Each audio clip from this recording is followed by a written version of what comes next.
مقبوضہ کشمیر کی خصوصی حیثیت ختم کرنے کے اقدام کو آج 6 سال مکمل۔ کشمیری سے اظہار یکجہتی کے لیے ملک بھر میں یوم استحصال کشمیر آج بھرپور طریقے سے منایا جا رہا ہے۔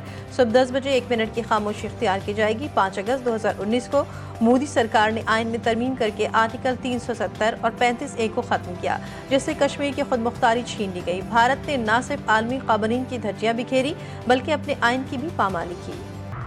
صدر وزیر اعظم اور وزیر اعظم آزاد کشمیر کا کشمیری عوام سے غیر متزلزل یکجہتی کا اعادہ۔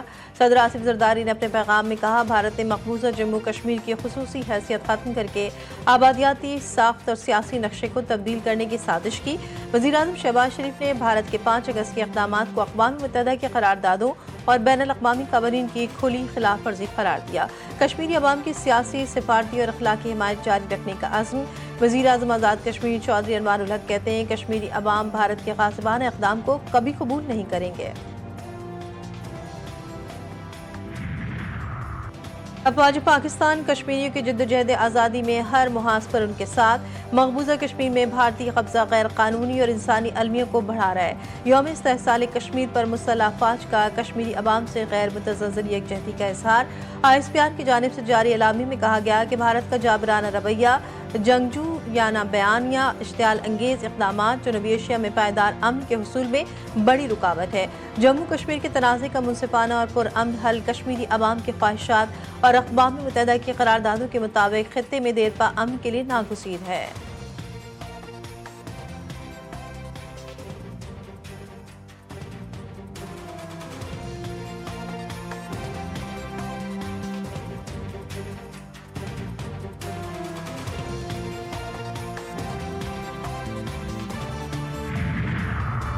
امریکی وزیر خارجہ مارکو روبیو کا برطانوی ہم منصب ڈیوڈ لیمی سے ٹیلی فونک رابطہ، غزہ صورتحال اور جنگ بندی پر کی جانے والی کوششوں پر تبادلہ خیال۔ دونوں وزرائے خارجہ کا اسرائیلی یرغمالیوں کی رہائی کی ضرورت پر بھی زور۔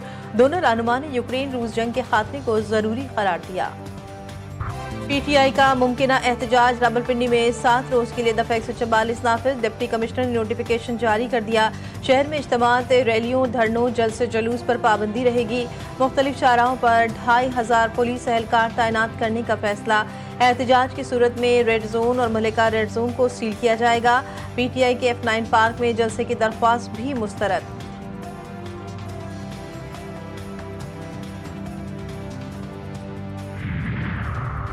PTI کو اسپیس نہ ملی تو جمہوریت خطرے میں پڑ سکتی ہے۔ حساب برابر ہو چکا، 9 مئی کی دھند اب بیٹھنی ہے۔ بانی PTI بشرا بی بی کو کب تک جیل میں رکھا جائے گا؟ چیئرمین PTI بیرسٹر گوہر نے کہا، ایک دوسرے کو عزت، پہچان اور سیاسی اسپیس دینا ضروری ہے۔ عامر ڈوگر بولے، اپوزیشن ارکان کا سیاسی قتل ہوا۔ عمر ایوب سمیت کئی اپوزیشن ارکان ایوان میں موجود نہیں، یہ ایوان کی مینڈیٹ کی توہین ہے۔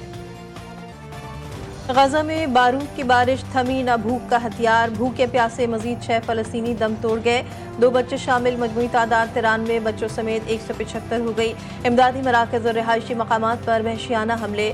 امداد کی متلاشی، 27 افراد سمیت 56 فلسطینی شہید، درجنوں زخمی۔ امداد نہ پہنچنے سے قحط میں شدت۔ روزانہ 600 امدادی ٹرکوں کی ضرورت، لیکن غزہ میں داخلے کے لیے صرف چند ٹرکوں کی اجازت۔ اسرائیل نے 22,000 سے زائد امدادی ٹرک سرحدوں پر روک لیے۔ غزہ میں بھوک کے ہتھیار سے فلسطینیوں کو مارنے والی صہیونی حکومت اپنے فوجی کی حالت دیکھ کر ہل گئی۔ فلسطینی بچوں کو بھوک سے مرتے دیکھ کر خاموش مغربی دنیا بھی چیخ اٹھی۔ صہیونی وزیر اعظم نیتن یاہو نے یرغمالیوں کو خوراک پہنچانے کی دعائیاں دینا شروع کر دی۔ حماس نے کہا کہ اسرائیل ناکہ بندی ختم کرنے تو امداد کی یرغمالیوں تک پہنچا دیں گے۔ روس سے تیل کی خریداری بھارت کو پڑنے لگی بھاری۔ امریکی صدر کی بھارت پر مزید ٹیرف عائد کرنے کی دھمکی۔ ڈونلڈ ٹرمپ نے کہا، بھارت روس سے بڑی مقدار میں سستا تیل خرید رہا ہے اور بین الاقوامی منڈی میں بیچ کر فائدہ اٹھا رہا ہے۔ بھارت کو اس کی کوئی فکر نہیں کہ روس ان پیسوں سے یوکرین میں جنگ لڑ رہا ہے، جس سے بے گناہ انسان جان سے جا رہے ہیں۔ بھارتی مصنوعات کی امریکہ درآمد پر ڈیوٹی میں بڑا اضافہ کیا جائے گا، امریکی صدر ٹرمپ نے صاف صاف بتا دیا۔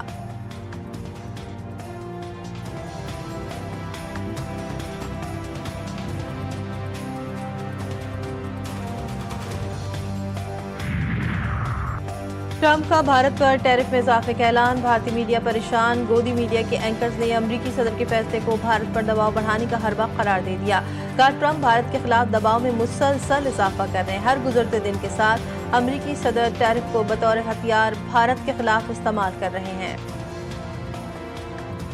کراچی میں گلستان جوہر پہلوان گوٹ کے قریب فائرنگ، 2 افراد جاں بحق، 4 زخمی۔ جاں بحق افراد کی شناخت مظہر اور وارث کے نام سے ہوئی۔ زخمیوں کو تشویشناک حالت میں اسپتال منتقل کر دیا گیا۔ وزیر داخلہ سندھ کا واقعے کا نوٹس، SSP اس سے تفصیلات طلب۔ ضیاء الحسن لنجار کا ملوث ملزمان کو جلد گرفتار کرنے کا حکم۔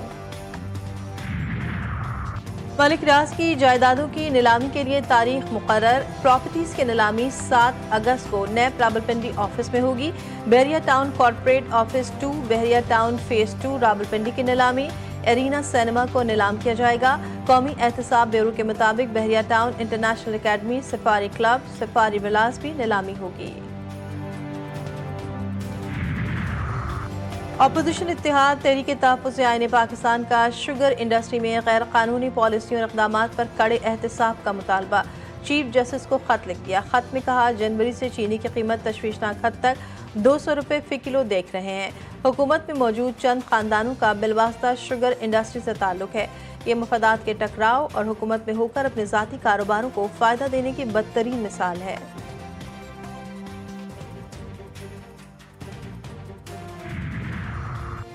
اجرک والی نمبر پلیٹس لگانے کی تاریخ میں توسیع۔ سندھ میں سیکیورٹی فیچر نمبر پلیٹس کی ڈیڈ لائن 14 اگست سے بڑھا کر 31 اکتوبر کر دی گئی۔ محکمہ excise, taxation and narcotics control نے نوٹیفیکیشن جاری کر دیا۔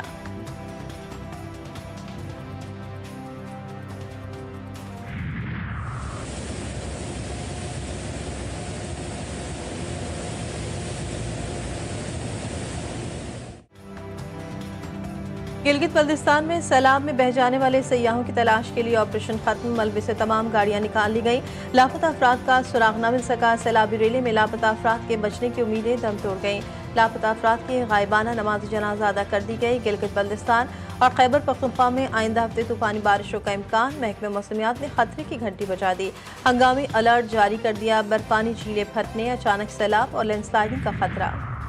کراچی کے لیاری جنرل اسپتال کے ڈاکٹرز کا بڑا کارنامہ، سرجری کے بغیر خاتون کے پیٹ سے تالا نکال لیا۔ ذہنی معذور 23 سالہ خاتون نے لوہے کا تالا نکل لیا تھا۔ لیپروسکوپی کے ذریعے پیچیدہ کیس حل کیا گیا۔